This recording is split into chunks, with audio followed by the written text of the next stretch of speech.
All right, we are live on Instagram. We are live on Facebook. Good morning, y'all. Welcome to the PT on Ice Daily Show, brought to you by the Institute of Clinical Excellence. My name is Dustin Jones, one of two lead faculties within the older adult division, and super pumped to be talking to y'all this morning. All right, folks rolling in on Instagram, Facebook as well. Podcast listeners, we're grateful for you. So today, Wednesday, that means it's Jerry on Ice, where we talk about all things older adults. It's also Hump Day. Hump Day Hustle is about to go out in about 11 minutes here from the CEO of the Institute of Clinical Excellence, Jeff Moore. Jam-packed email. This is going to be a good one. There's a few heavy hitters in there from what I gathered in our group chat. So excited for y'all to see that. If you don't get that email, be sure to go to ptonice.com, and then you can click on the Hump Day Hustle tab, and you'll be able to do that. So today's topic at hand is the most important part of exercise prescription, the introduction. The most important part of exercise prescription, and often the most neglected or least thought of, the intro. Before we get into the goods, I do want to mention what MOA is up to. We just had an awesome weekend in Casper, Wyoming for the Wyoming Occupational Therapy Association. So this was, I think it was about 85% OTs and CODAs in the room. We had a few awesome PTs and PTAs as well. Awesome course. Had a good time with Julie Brower. We are going to be in around Seattle, Washington the first weekend of October. After that, we're going to be in Bozeman, Montana with Jason London and his crew at Excel. Then we have a course in Ohio. And I think that's it for 2021. 2022 is going to be jam-packed, so be sure to check out our schedule there. In terms of our online courses, Essential Foundations starts on October 13th.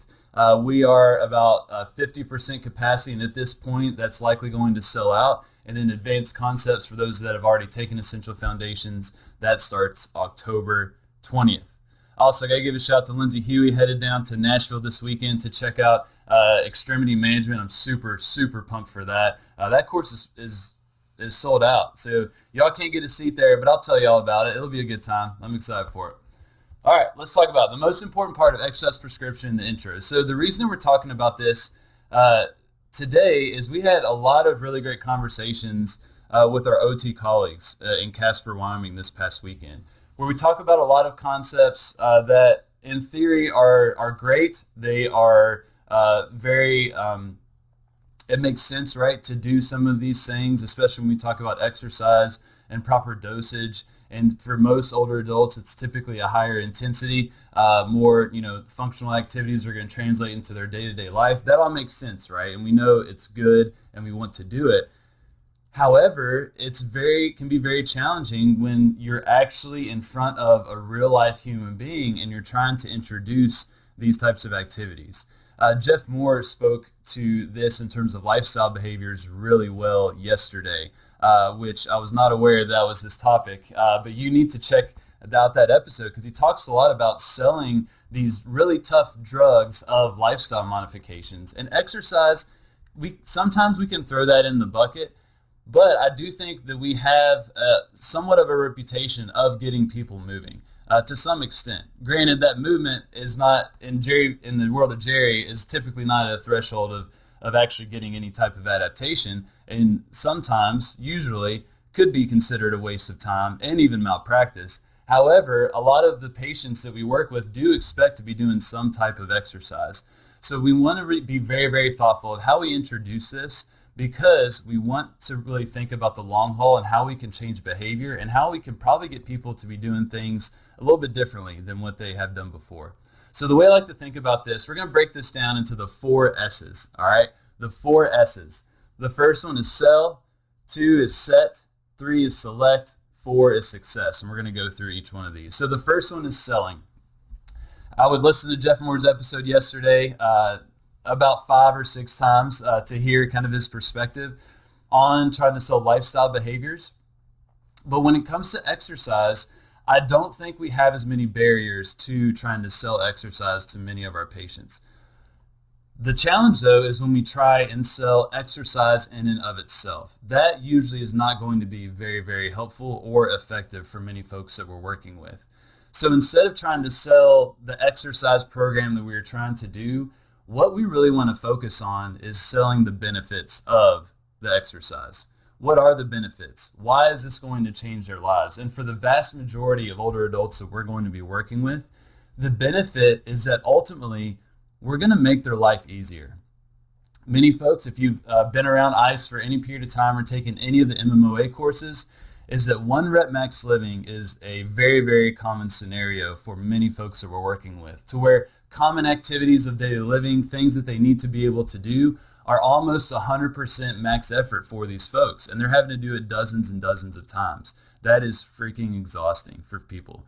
So if you can sell making life easier, that you're going to be stronger, your endurance is going to be better, your bounce is going to improve, so going to the grocery store isn't going to absolutely wipe you out. You're going to have some gas left in the tank to be able to do whatever you're going to be able to do, or to be able to keep up with your grandkids, or to be able to continue to go play bridge twice a week. Whatever that is meaningful to them, we're trying to sell these benefits. So when we are trying to introduce the effectiveness of properly dosed exercise to individuals, sell the benefits, not the exercise in and of itself. All right, so that's the first S. The second S is set. Set expectations. Set expectations of the journey ahead.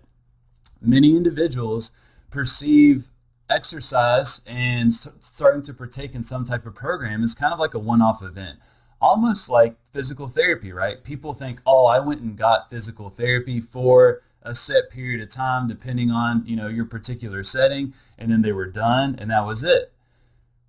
When we're trying to sell this healthy lifestyle of exercise and movement, we want to set the expectations that this is something that you are continually investing in. A great way to think about this is that you're trying to pay the man. The rent is due every single day, and you got to pay it. If you want to reap the rewards and benefits of exercise, of properly dosed exercise, you got to pay the man. Josh Bridges speaks about this really, really well. So we want to set those expectations. This is something that we're continually going to do. You can make the correlation of if someone's on a blood pressure medication, for example. This is like your blood pressure meds. You need to be able to take it to maintain what you've gained so far, or like brushing your teeth. So we want to make that correlation. We also want to set expectations about delayed onset muscle soreness, which may sound silly, but for many older adults who are introducing exercise, this may be a relatively new concept to them. I will link to several PT on Ice episodes that we've done about this, about how to manage DOMs and how to set expectations. But we want to let people know ahead of time of what to expect, that they may have a little bit of discomfort, why that is, and it may be a good thing, but then also what to do about it. I've had way too many no-shows, cancellations, upset patients and clients because I failed to explain DOMs. And I'm sure many of you all can relate there, especially when you're fresh out of school. That can be relatively common. So we want to set clear expectations. So we want to sell the benefits, set clear expectations. Number 3 is we want to select meaningful activities. I highly recommend Julie Brower's PT on Ice, where she talks about making it meaningful, loading it, and then dosing it. And this is really important because when we think about traditional physical therapy and occupational therapy, when we look at the exercise prescription, it's not very clear what the patients are doing is going to actually benefit their ultimate goal and what they hope to achieve. It's not a clear connection. It is for you because you know that particular muscle works at that particular joint that influences that particular movement that's going to influence that particular activity. But that's not going to be very clear for a lot of your patients. So we want to pick meaningful activities that have a very, very clear correlation to what they want to be able to do. And that's why we give a lot of preference to things like the deadlift, the squat, a loaded carry, floor transfer, or a burpee, because those really coincide with a lot of goals that a lot of people have. I have several clients, they want to be able to pick up the 50-pound bag of dog food. So they don't have to spend more money on the lesser bag, but they want to be able to handle that type of weight and not have to ask the store clerk for help to get it out of their grocery cart and into the trunk. Well, great, Betty. We're going to be doing deadlifts. You know what else we're going to do? We're going to work on your power clean so you can clean that 50-pound bag of dog food up to your shoulder. Those types of movements are going to be a much more clear connection to what they want to be able to do. Now, I do want to keep in mind that based on your setting and your patient population, these meaningful activities may be something like a deadlift, a squat, or whatever. It also may be whatever the heck they're going to do to get moving in order to break up their sedentary behaviors. So I think about lots of the home health clinicians, right? Y'all can relate to this, is where your main goal is that you're just trying to get someone to get up out of their recliner maybe once an hour. And if you achieve that, that is a very significant win in their lives. So whatever activity that's going to be, dancing, walking to the bathroom, going and getting a snack, I don't care. Whatever it is, that is a goal for a lot of folks, especially if they're demonstrating a lot of sedentary behaviors, low activity levels. Just breaking up that sedentary time is going to be a win with those individuals. All right, so we sell the benefits, we set expectations, we select meaningful activities for them. And then number 4, and this is the big one, and this is the one that I've learned a lot of lessons the hard way, is that we want to create success for individuals. So when we are establishing our plan of care and we're about to get to the goods and we've sold the benefits of exercise and we get that dowel rod out, or that light kettlebell or dumbbell, or maybe even a blank barbell if you're an outpatient, we need to create successful situations. And so what we like to think about within MMOA is that we're trying to get early wins. So what we want to avoid are the scenarios where you may perceive someone is able to do X, Y, and Z, yet that individual that you're working with does not perceive that their perception of their ability does not match reality. And so this can be very common, especially with the deadlift. I can see someone, let's say Gary, 65, mild low back pain, pretty stout dude. I know he's going to be able to likely deadlift a 53-pound kettlebell. That's not much of a concern, especially if you do deadlifts. That's pretty lightweight, especially for someone like Gary.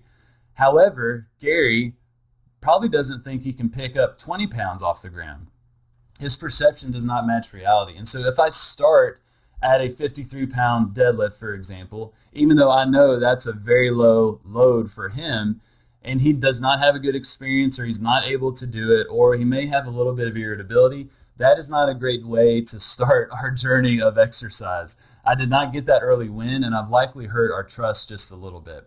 And so early on, especially in the context of rehabilitation and physical therapy, is that it may look like intentional underdosage, that you may be underdosing individuals initially in order to get successful repetitions and experiences that was going to give you the opportunity to progress a little bit more down the road, especially when you're working with folks where you're using some relatively new implements of resistance that these folks may not be used to, like a barbell, like a heavier dumbbell, like a kettlebell, or movements like a deadlift, a squat, loaded carry, things of that nature. If there's a lot of fear, anxiety, lack of confidence surrounding these implements or these activities, then intentional underdosage is going to be very helpful. Now, we don't want to stay there, right? We want to gradually progress over time, but when we start off, underdosing a little bit is going to be just fine, especially if you are in a setting where you do have the luxury of time. I think of home healthers.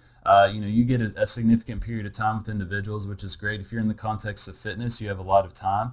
We don't want to waste it, but we can leverage some of that time to build rapport, to build trust, and build their confidence, and ultimately their self-efficacy.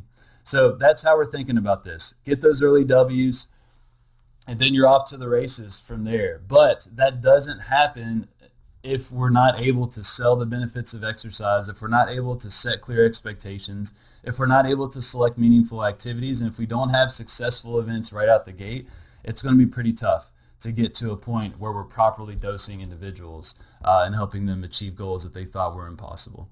So I'd love your all's thoughts on this. How do you think about the introduction of exercise prescription? What do you make sure to do? How do you explain things? What do you avoid? Especially, I think, for those in the context of irritability, right? That's something that we really have to consider. Some clinicians are listening to this. That's not a huge role in their life as a physical therapist, especially the home healthers that I'm talking to right now. How do y'all handle these situations? I would love for y'all to share, whether it's on the Instagram video or whether it's over on Facebook. Podcast listeners, hop on social media, interact. Would love to get a conversation going about how to best introduce exercise. Huge part of exercise prescription, but we often are thinking more about the intensity and getting that baseline objective assessment and our set and rep schemes and all this other stuff but we may not even be able to get to that point if we don't introduce the exercise as well. All right, I will drop the links that I mentioned on the Facebook video so you all can check that. There's several PT on Ice episodes that have been cross-referenced within this episode, so be sure to check that out. All right, thank y'all. Appreciate y'all. Have a lovely rest of your Wednesday, and I will talk to y'all soon. See ya. Hey, thanks for tuning in to the PT on Ice Daily Show. If you enjoyed this content, head on over to iTunes and leave us a review. And be sure to check us out on Facebook and Instagram at the Institute of Clinical Excellence. If you're interested in getting plugged into more ICE content on a weekly basis while earning CEUs from home, check out our virtual ICE online mentorship program at ptonice.com. While you're there, sign up for our Hump Day Hustling newsletter for a free email every Wednesday morning with our top 5 research articles and social media posts that we think are worth reading. Head over to ptonice.com and scroll to the bottom of the page to sign up.